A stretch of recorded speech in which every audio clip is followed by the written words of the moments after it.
fitnatu takfir. Katika fitna ziko ulimwenguni leo ni fitna hii ya kukufurishana.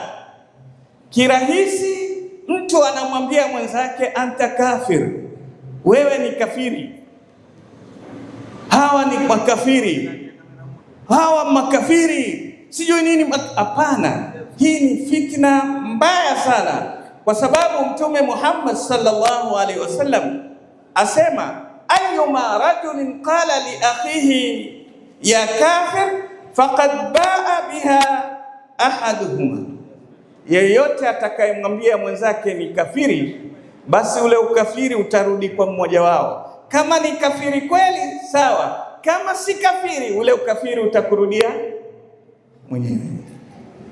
Leo katika Uislamu kuna dhehebu wanaamini mtu akifanya dhambi ni kafiri. Ukifanya dhambi ushakuwa kafiri, ambao ni kinyume na dini inavyotufundisha.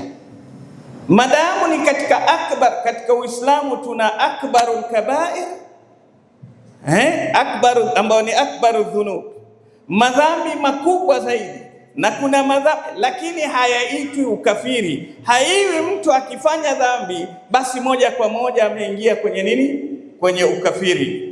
Kwa nini ipatikane fikra hii, fitna hii? Ili kuwadhoofisha Waislamu. Watakapokuwa kila mmoja muona mwenzake kafiri, itakuwa hakuna anayeweza kumsaidia mwenzake, itakuwa hakuna mmoja ambaye anaweza kumwamini mwingine. Sasa wataishi kando kando. Innama yaakulu dhibu min alghanami qasiya, na hapo mbwa mwitu ndio ataweza kumaliza wale mbuzi walokaa mmoja mmoja. Hawezi mbwa mwitu kula mbuzi waliokuwa wamekaa pamoja, lakini yule atakayejitenga kando ndiye atakayeliwa. Hizi fikra, kila mmoja muone mwenzake sie, kila mmoja amtenge mwenzake, ndio mkiwa mbalimbali, ndio wale maadui itakuwa ni rahisi kuingia na kuwamaliza.